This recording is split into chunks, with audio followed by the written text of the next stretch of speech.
Hello, my name's Ben, and first and foremost, I'm a manufacturer. We industrial textile company for the last decade or so. Despite a tricky year, last year 18 months, we're manufacturing quite well in Nottingham and going along quite nicely. As a sideline, I also have an online little retail store with a partner of mine, and we're just launching a little venture whose purpose of that company would be to inform and assist startups and small businesses. 6 out of 10 startups fail, and it could even be higher than that depending on what you read and who from.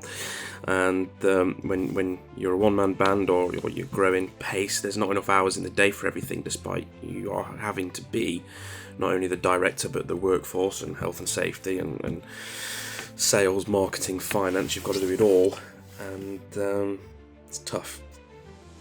So anybody who wants a hand will come and join you on the coalface and help out from time to time. That's the purpose of what we're doing in that little.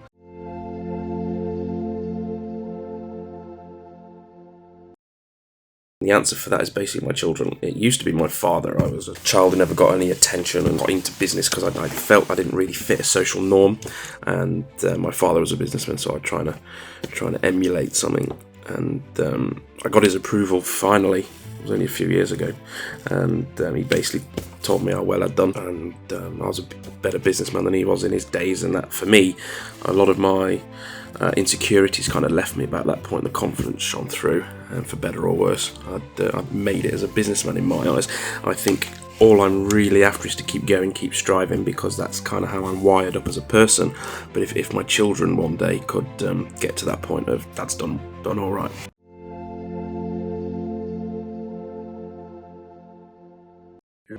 There's many examples of successful people who have done so well for themselves, and it is inspiring, and their journey is amazing. But I'm actually going to pick people who strive and people who struggle, because it's tough out there. I spent many years on the breadline. I don't know if I can afford to pay the rent at the end of the month, sort of thing.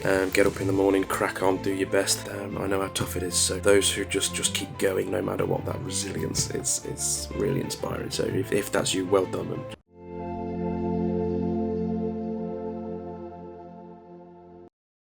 kind of overcome was a few years ago now.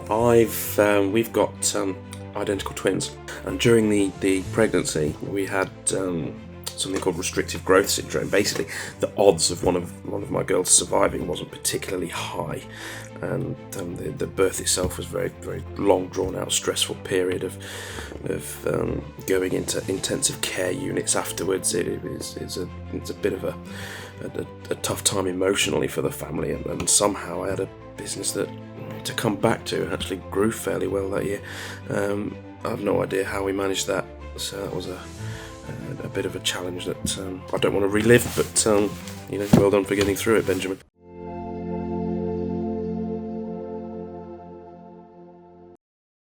I think you just have to lead by example. You also have to point out examples. I would recommend anybody reads Dale Carnegie and probably a dozen other books that I could throw into the mix, but read, learn, listen, go again, keep going. And if you lead by example as a leader, then have your door open, because you're going to get questions, and watching people grow and stick to the values you create in front of them is quite a nice feeling as well.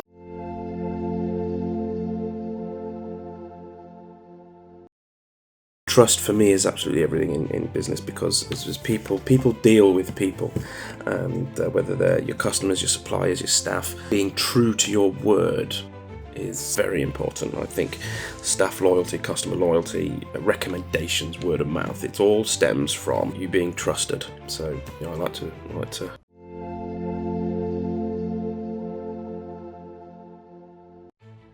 not very hate to burst your bubble, but I think the people who are at the forefront of innovation often are ahead of time. So they come up with these wonderful things, these great ideas, and it's quite often the market isn't ready for what they've come up with. So maybe the next person, they sadly fold or stop doing what they're doing, and the next person comes along and improves it and has it, and then a couple of years later the market will catch up to whatever innovative idea the first brain spark had. So for me, it's like trigonometry, fascinating but pointless to be at the front of innovation, because it takes me a while to catch up. It'll take a lot of people to catch up.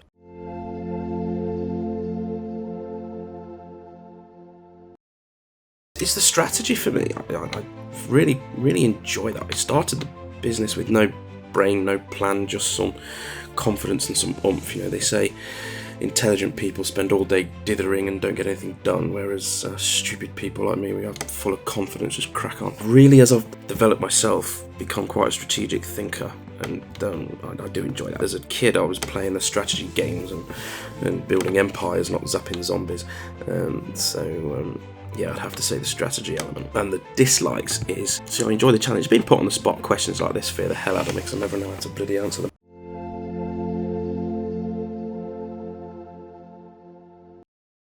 Why wouldn't I use expletives? So bleep, bleep, and effing bleep, I should imagine. Am I romantic? Not in the slightest.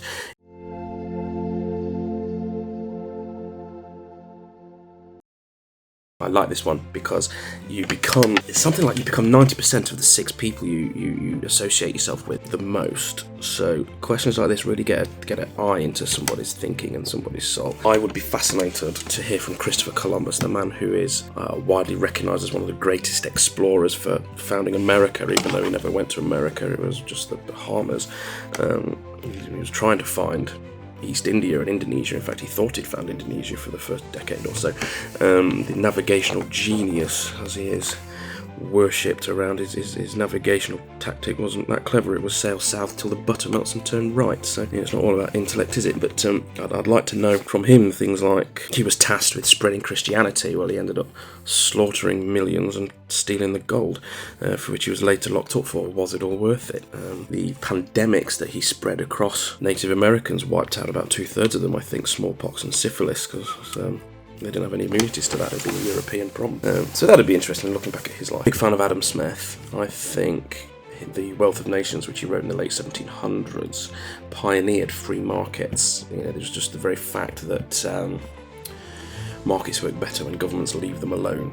Mean reversion. As soon as a small number of people start doing very well in a particular trade, all of a sudden more people will find their way into that trade and out of, shall we say, not very profitable ones, and it balances itself out. So I think he'd be an interesting one.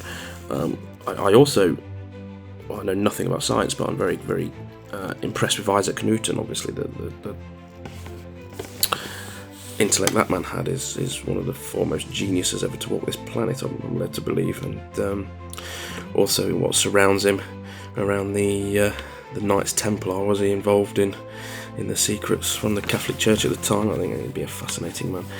He lost 3/4 of his wealth on the South Sea bubble, so navigated that would be interesting. Next, I'd put Deng Xiaoping, who pioneered the current Chinese economy. I think he'd be an interesting one because he was up against an awful lot of resistance from communist ideology, of which his reply was simply, I don't care if the cow's black or white, how much milk does it produce, and let's get milking. And when you look at societal problems in that sort of context and leave ideology out of it and crack on with pragmatism, I think that's a lesson for us all. Speaking of which, they teach why democracies don't work in Shanghai University, and the example of that is HS2. The billions spent and the 20 odd years it's been to do sod all is not our best advert, is it? So I've got to come up with 2 more, and I think I'm getting a little bit too intellectual at this point, so I'd like to lighten the mood a little bit. I'd have an old comedian there, and as it's dinner from history, I dare say I've got to think of somebody deceased. I have somebody on the lines of Les Dawson. I know the mother-in-law's coming around when the mice throw themselves on the traps, something like that. That quick-witty, old, not politically correct type banter would be funny. And then for the last spot, I'm actually going to go with a personal favourite of mine, the liver of life and singer of songs, Freddie Mercury. So I think that's my 6.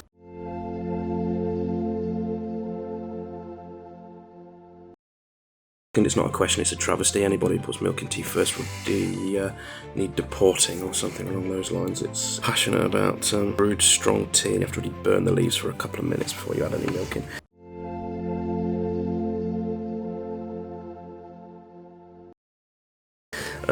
So coming down my guilty pleasure, the only thing I can be sure of finishing task-wise on my day is a packet of hobnobs, chocolate hobnobs, so that's got to go down.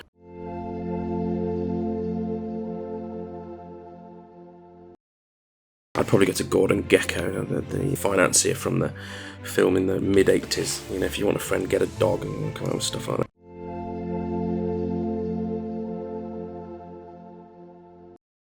Here's one thing you hope your parents will never find out. I'm not telling my parents, I'm not telling you.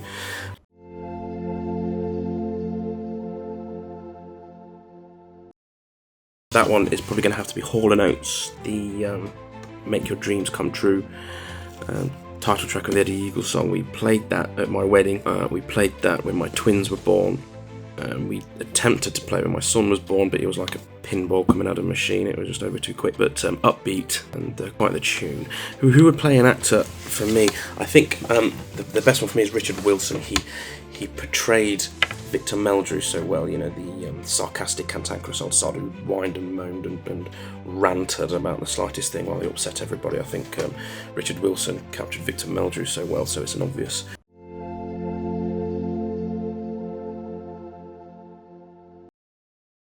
Algebra, never going to go there. Why do I have to learn algebra?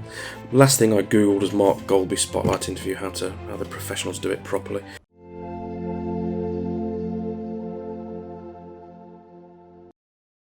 Nathan Rothschild, I don't care what puppet is on the throne of England when I control the money.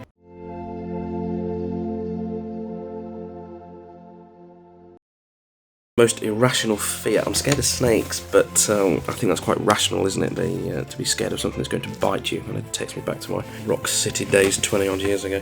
What is the most trouble I ever got in as a kid? I wasn't a kid, I was 19, but I was once escorted off the Isle of Wight at Cows Week. I don't think I was very popular that day. My go-to karaoke song is anything by the Arctic Monkeys. It's just shouting, there's no tune, it's easy. Is a hot dog a sandwich? No, it isn't.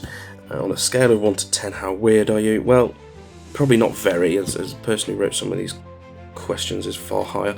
And if I could choose England winning the World Cup or going to the moon, I'm not really fussed about going to the moon. I'm not that big on travel, but when I do go places, I quite like landscapes and scenery and architecture. And the view from the moon isn't going to be that different to the view on a clear night in Hucknall, is it? I'm just looking at stars and space and etc. So I think it's about time England won the World Cup.